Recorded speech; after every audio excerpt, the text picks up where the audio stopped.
He refused to answer the question about pipelines.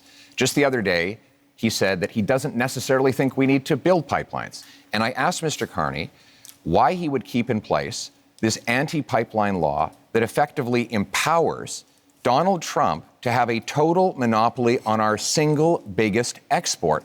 Why would you not repeal this Liberal law? I'm interested in getting energy infrastructure built. That means pipelines, that means carbon capture storage, that means electricity grids. And here's how you do it. And we've already moved in the first month. Cooperation agreements with the provinces. Guess what? We are a federation. You need to cooperate with Quebec. You need to cooperate with the provinces. You need to get First Nations and Indigenous people buy-in. One of the exchanges between the Conservative and Liberal leaders last night on the debate stage, pipelines and the future of Canada's energy sector were major conversation topics.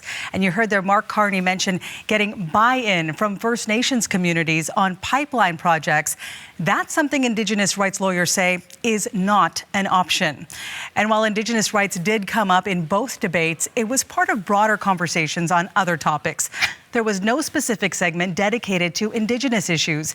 And some Indigenous voters say that is an opportunity that was missed to discuss different issues within their communities. Kris Moore is a first-time voter. She's a member of Fort Severn First Nation, and we have reached her this morning in Thunder Bay, Ontario. Good morning to you, Kris, and thank you so much for joining us this morning. Good morning. Thank you for having me. We're so glad to talk to you this morning because talking about Indigenous issues is a big part of what so many Canadians are listening for on the campaign trail from all of the party leaders. I just want to start with you. What are the major issues that are important to you as a first-time voter? Obviously, as a first-time voter, I would obviously vote with everyone else in mind. I'm not just going to vote for a candidate or a party that's only going to suit me. Because I feel like as a duty, just as a voter and as a Canadian, you have to vote for everyone, for a system that would help everyone out. And yeah. But are you happy with what you're hearing from some of the major party leaders when it comes to even addressing the concerns of Indigenous people all across the country? Not at all. Not at all. So from what I heard, just like the debate was like the first time I've heard like Indigenous issues even brought up during a campaign, which is like, I suppose it makes sense, to be fair, considering like the political climate we're in right now. But it's still a bit concerning how we just seem to be pushed to the back, it seems. We were talking about the pipelines, and the leaders in the debate yesterday were asked whether they would impose a pipeline on Indigenous communities that don't want it, essentially. I know you didn't get a chance to watch the debate last night, but overall, do you feel like the major party leaders are addressing Indigenous issues head on? Do you think they're sidestepping it? What are you hoping to hear specifically from the leaders on the campaign trail? I believe they are sidestepping it. I haven't heard or seen anything like addressed directly by any of them. I think one of my biggest concerns I would like to hear is probably about the foster care system, since I was a former youth in care for many, many years, for most of my life. And the system really needs to be reformed. The system needs to be changed. And because like Indigenous people only make like less than like 5% or 5% of the population in Canada, and yet we make up over half of clients in the social system, which is very disproportionate. Mm-hmm. And knowing your personal story and your personal experience as a former child in care, specifically, what do you think you want to hear from the leaders in addressing that specifically? I would like to address like probably also like the root of the problem, because all these Indigenous youth ending up in foster care is very systematic. Just from like intergenerational trauma, and that's like a whole other thing. There has to be more supports for these families to try to keep them together at first, instead of trying to just take away the child and then just leave it at that, and make it really hard for the family and for the parents to even try to see the child. There has to be new regulations or something for that. The issue of Indigenous people in Canadian prisons was also brought up during the debates. What are your thoughts on that, and what would you also like to hear from leaders on that issue?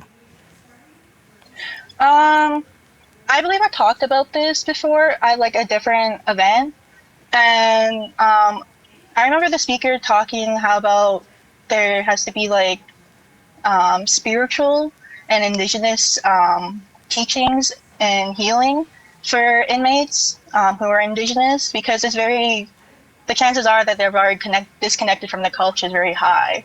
And, I believe rehabilitation is more important than just punishment, especially for those who've done like lesser crimes.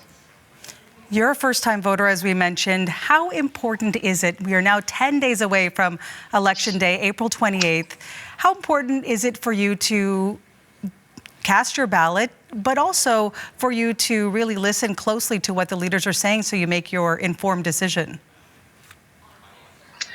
It is very important, and it's very intimidating, let's say.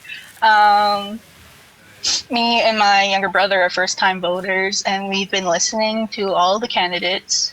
And, it's very intimidating, especially with how the politics are going down on the opposite side of the border. And it's scary to think that could happen to Canada if we vote for the wrong candidate. So there's definitely tension, and there's definitely tense conversations here. Where do the leaders stand with you right now? Is there a particular leader you're leaning towards? Have you made up your mind? Are you undecided at this point? I've made up my mind. Before, I was going to vote NDP because Jagmeet Singh would very often go onto these reserves. He would interact with our leaders, with our elders. And I just thought that, wow, like politicians never really seen us, like Indigenous people, like that often before. So I was certain, like, I would vote for him.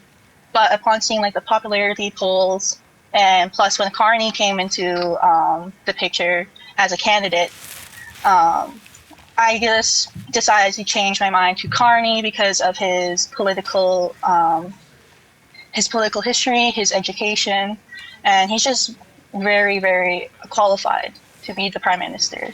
So I'm going to vote Carney. So you have your mind made up, but what are you hearing from other Indigenous voters in your community?